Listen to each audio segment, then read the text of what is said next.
Di suatu malam yang penuh drama, di atas atap gerbong kereta yang melaju kencang, seorang agen bernama Cedric lagi adu jotos sama bos besar tentara Jerman. Dengan gaya santai, Cedric nunduk sambil nyengir. Soalnya di depan ada jembatan. Si bos nggak nyadar bakal kena batunya. Tapi plot twist, bukannya si bos yang kejedot, malah tembok jembatannya yang ambiar. Cedric cuma bisa melongo. Wah, ini sih di luar skrip, bos. Beberapa waktu yang entah kapan tapi jelas nggak kemarin, di markas rahasia tentara Jerman Timur, para petinggi lagi serius banget bikin rencana operasi militer ilegal buat nguasain seluruh Jerman. Tapi biar nggak ketahuan publik, pemerintah punya ide cerdik, bikin festival kebudayaan. Biar makin heboh, mereka manggil Nick Rives, rocker Amerika yang suaranya bikin ganteng copot dan fans histeris si antero dunia. Pokoknya, sambil negara berantakan, rakyat disuruh joget dulu.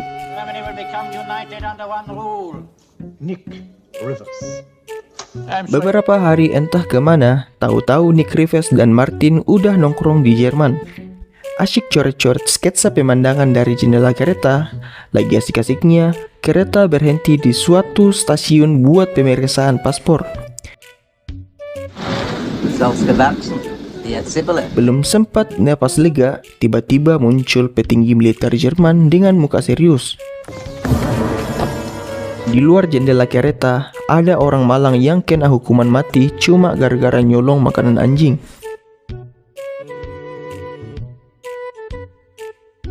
Si bos tentara Jerman Timur langsung kasih wejangan. Jangan ikut-ikut urusan beginian, patuhi aturan. Tapi Nick, dengan modal bahasa Jerman yang pas-pasan, malah nyeletuk sesuatu yang bikin si petinggi naik darah. Temannya Nick langsung ngeles, bilang kalau dia cuma kecapean. Anehnya petinggi militer malah maklum dan cabut gitu aja, ninggalin mereka. Kereta akhirnya jalan lagi, tapi nggak lama kemudian, kejadian aneh mulai bikin suasana makin absurd. Ternyata, checkpoint yang mereka kira stasiun itu aslinya cuma truk gede yang disulap jadi stasiun bohongan.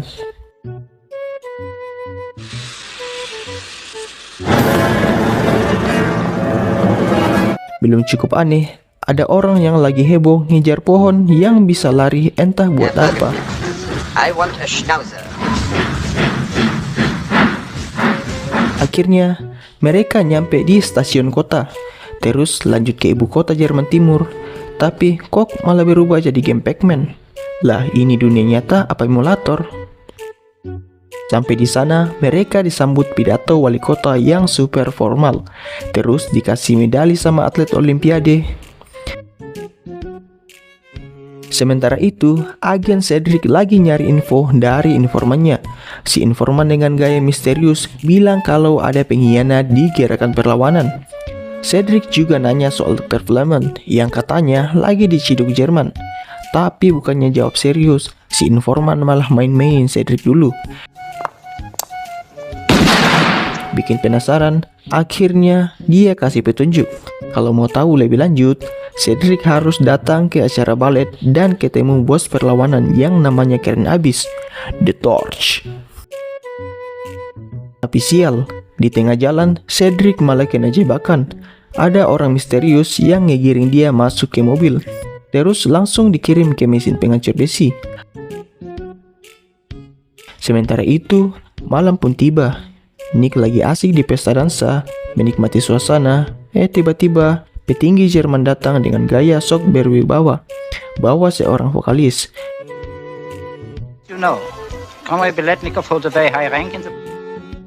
Nick jalan santai ke meja tamu, terus nemu sepucuk surat dari Martin.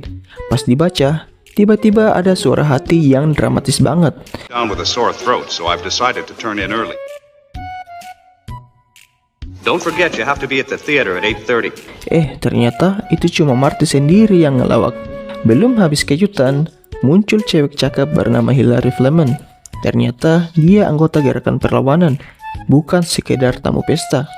Dengan langkah penuh misi, dia langsung menuju ke informan buat nyari tahu nasib ke agen Cedric.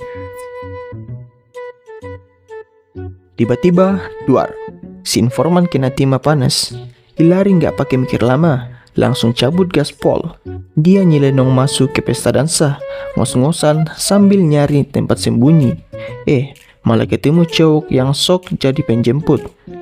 Jadi ribet deh. Pas suasana makin tegang, Nick muncul ala pahlawan kesiangan, siap nolongin dia.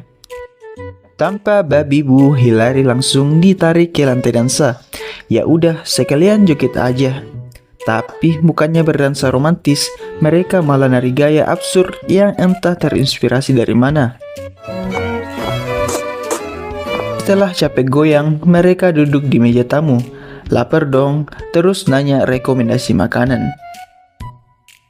Nick akhirnya nyadar kalau Hillary lagi dikejar orang.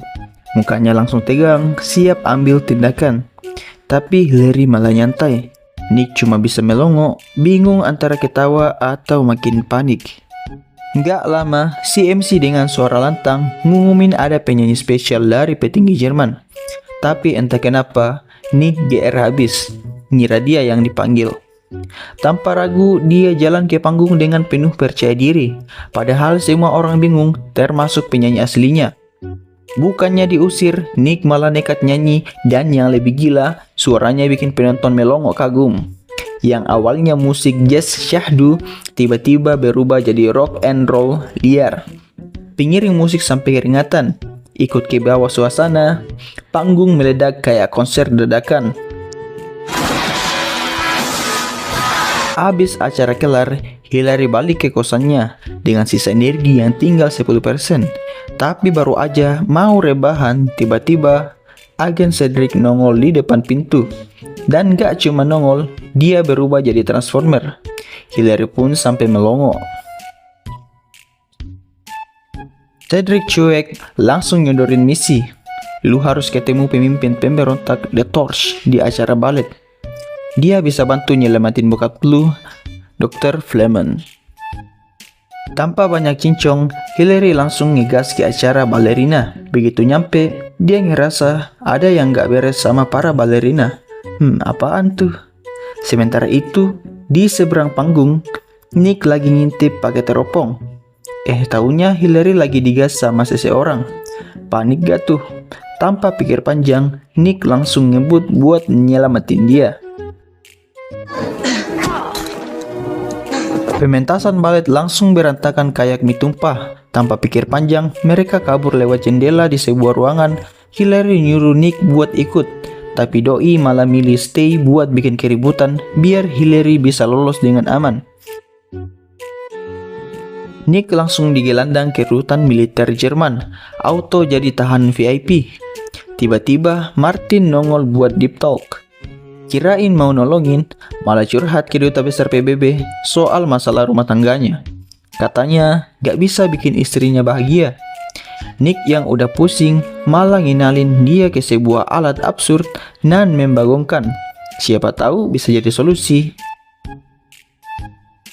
Nick nyuruh Marty buat fokus nyelesain masalah, tapi dia malah sibuk nge-review alat tadi kayak YouTuber unboxing. Tonight I met a girl.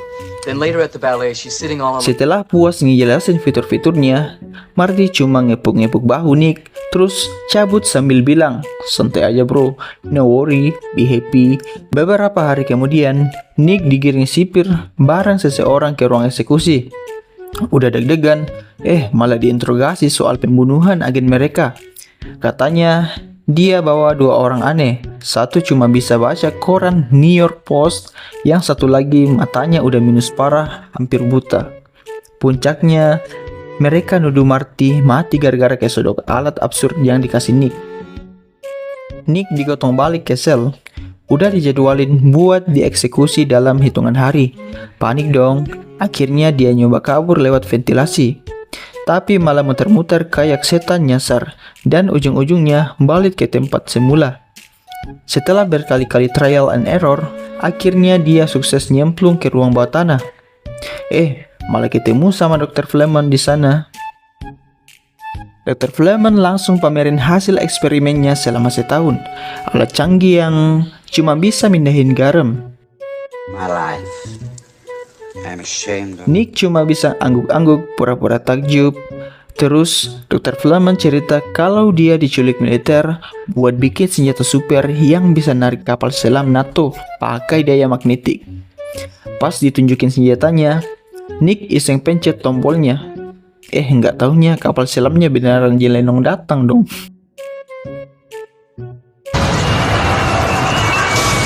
Nggak pakai lama, para tentara langsung ngegerebek mereka dan seret Nick ke tempat eksekusi.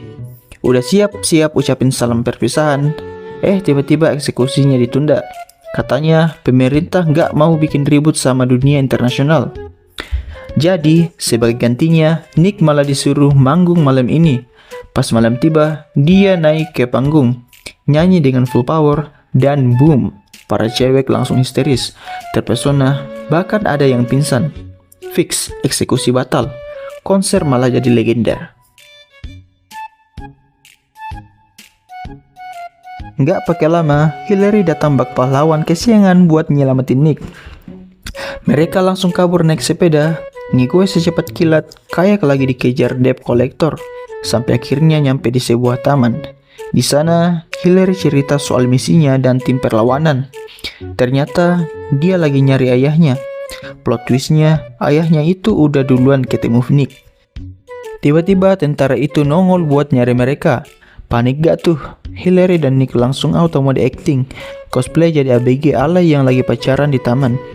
Begitu situasi aman, mereka langsung kabur ke perpustakaan rahasia milik tim perlawanan. Pas nyampe di sana, mereka disambut sama pemilik toko yang wajahnya nggak ketolong absurdnya. Nick sampai susah nahan ekspresi. Hillary yang udah kepepet banget akhirnya minta tolong biar bisa ketemu sama The Torch, pemilik perpustakaan yang kayaknya udah biasa ngurusin orang-orang kayak gini, nyaranin buat nginep dulu. Katanya besok bakal ada rekannya yang jemput dan nganterin ke tempat persembunyian. Di penginapan, sambil selanjoran dan ngemil cemilan gratis, Hillary mulai curhat. Dulu gua pernah nyangkut di pulau tropis loh, bareng seorang cowok bernama Nigel. Gila sih, itu pengalaman paling absurd seumur hidup gue. Di sana mereka belajar ngegas buat survive, sampai akhirnya bisa bikin rumah kece dengan garasi mobil yang bisa buka tutup otomatis. Santa Ana winds, which would periodically wrap. Tahun demi tahun berlalu, sampai suatu hari Nigel lagi asyik mancing mania. Tiba-tiba hilang entah kemana. Dan itulah momen terakhir Hillary lihat doi. Hillary pun ngendon sendirian berbulan-bulan sampai akhirnya ada kapal lewat dan nyelamatin dia. Besoknya mereka berangkat ke markas tim perlawanan naik delman, ditemani kuda yang suaranya lebih merdu dari penyanyi opera. Sampai di tujuan, ada yang bukain pintu dan ternyata orangnya nyentrik abis. Fix, baru lihat manusia model begini. Tapi bukannya disambut hangat, mereka malah dapat bintang 1 pelayanan tidak ramah. Hillary langsung minta audiensi sama The Torch buat kasih info soal Dr. Flemen. Plot twistnya, ketua The Torch ternyata Nigel, mantan doi yang dulu lenyap pas lagi mancing. Dan Nick langsung kelihatan jealous. Nigel pun ngenalin geng pemberontak. Introduce the American to the men. chocolate mousse. And deja vu. Have we not met? Very well. Dan mereka langsung nyusun strategi buat ngejemput Dr. Flemen. Nick akhirnya buka suara tentang perasaannya, tapi sayangnya harus siap-siap ngeghosting hati sendiri, karena ternyata Nigel balik lagi ke pelukan Hillary. Hillary sih langsung kasih penjelasan, tapi malah ngerosting film mereka sendiri. It all sounds like some bad movie. Lalu datanglah mata-mata mereka dengan penuh luka-luka. Dan tak lama, tentara datang menyergap persembunyian tim perlawanan. Mereka pun langsung siap-siap dan akhirnya mereka perang.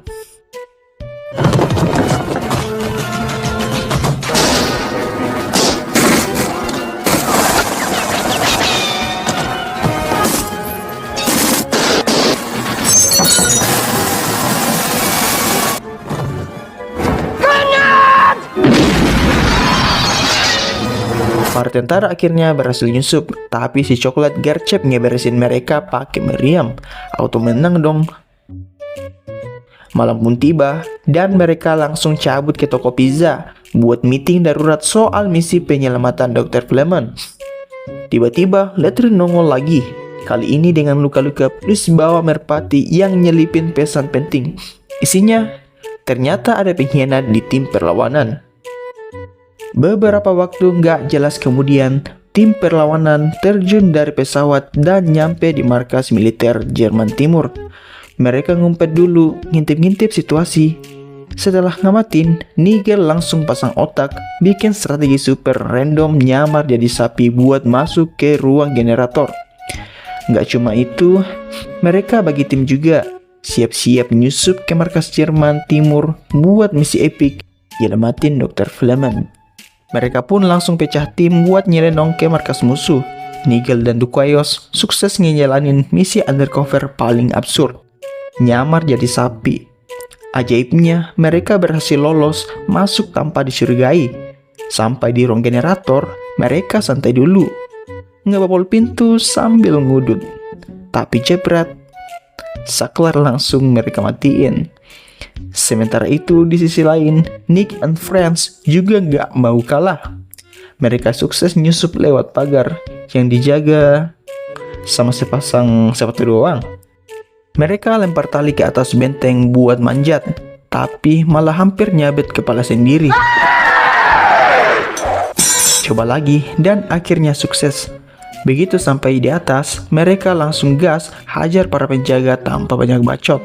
Tapi tiba-tiba, deja vu hampir kena comeback dari penjaga musuh. Untung aja, coklat datang sebagai jagoan penyelamat. Dan bukannya baras cepat, malah berubah jadi adegan Smackdown. Mereka sukses ngerampas baju penjaga, cosplay ala tentara, dan nyelinap masuk ke markas Jerman tanpa dicurigai. Sementara itu, di tempat lain, plot twist terjadi. Ternyata, Nigel yang jadi pengkhianat di tim perlawanan. Dengan muka sok polos, dia nyuruh Duquesne buat putar balik dan ngebantu dia ngejebak Nick dan gengnya. Tiba-tiba datang seekor sapi jantan yang langsung naksir berat sama Nigel, yang dia kirain sapi betina. Padahal manusia yang lagi nyamar. Tanpa bapak ibu, si sapi langsung nyodok Nigel dengan penuh cinta. Sementara itu di tempat lain, Nick and Friends akhirnya berhasil masuk ke sel tahanan Dr. Fleming. Tapi pas mereka mau nyelamatin, plot twist terjadi lagi. Dr. Fleming ternyata udah sibuk sendiri, lagi gali terowongan buat kabur. Nick ngintip ke dalam terowongan yang digali Dr. Fleming. Dan hasilnya mind blowing banget. Ini sih bukan terowongan biasa, tapi hampir kayak proyek MRT. Sementara itu di tempat lain, Hillary lagi santai nungguin Nick dan gengnya. Tiba-tiba muncul Nigel dengan muka villain mode on, bawa pistol dan langsung ngancam Hillary. Di sisi lain, Nick dan gengnya sukses nyelamatin Dr. Fleming. Misi penyelamatan berjalan dengan lancar. Tapi belum sempat napas lega, Duquesne tiba-tiba datang dengan ekspresi serius. Langsung buka suara soal pengkhianatan Nigel. Plot makin ribet, dan parahnya, rencana mereka udah kebaca sama tentara musuh. Nggak pakai lama, pasukan langsung dikerahkan. Pasukan tentara langsung nyergap Nick dan gengnya. Situasi udah kacau. Tapi untungnya, coklat langsung unjuk gigi ngasih mereka semua tiket ke alam mimpi dengan jurus-jurus gahar. Baru aja beres, Letrin muncul lagi, masih dengan luka-luka kayak abis ketabrak nasib sial. Dengan napas ngos-ngosan, dia kasih info penting. Hillary ditawan sama Nigel. Nick and Friends akhirnya bagi tugas. Duquesne buru-buru ngawal Dr. Fleming ke bandara, nungguin Nick di sana sambil harap-harap cemas. Sementara itu, Nick langsung gas ngejar Nigel. Dan entah dari mana, tiba-tiba ada motor nongol di lokasi. Tanpa mikir panjang, Nick langsung naik dan tancap gas.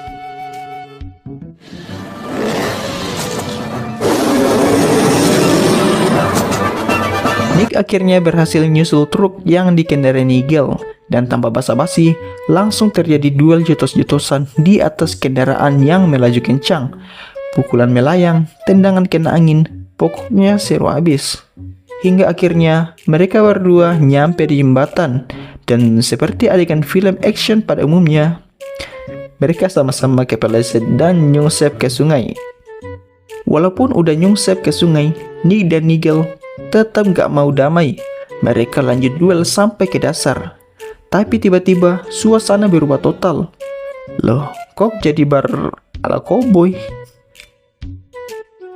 Lengkap dengan meja kayu, bartender sibuk ngelapin gelas, dan pengunjung yang mendadak kepo.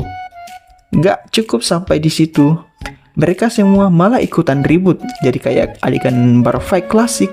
Gelas berterbangan, kursi mental, pokoknya chaos deh. Sampai akhirnya Nick keluar sebagai pemenang.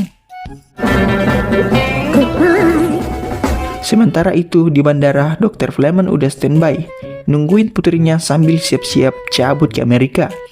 Rencananya sih mulus, tapi waktu terus jalan. Gak lama, Nick dan Hillary akhirnya tiba. Ngos-ngosan kayak abis lari maraton, sang pilot yang udah gelisah dari tadi langsung ngingetin, "Pak, buruan naik. Kalau enggak, bentar lagi kita diserbu tentara." Tapi tiba-tiba Hillary ragu dan hampir nolak buat pergi. Namun rekan-rekannya langsung ngingetin, "Gila lu Hill, kalau lo tetap di sini bisa jadi sasaran empuk." Setelah drama perpisahan singkat yang penuh emosi, Hillary akhirnya setuju. Dengan berat hati, dia naik pesawat bareng Nick dan ayahnya menuju Amerika. Mesin pesawat merdu, mereka lepas landas, dan boom, film pun tamat dengan gaya epik, meninggalkan penonton dengan perasaan campur aduk antara lega, tegang, dan mungkin sedikit bingung.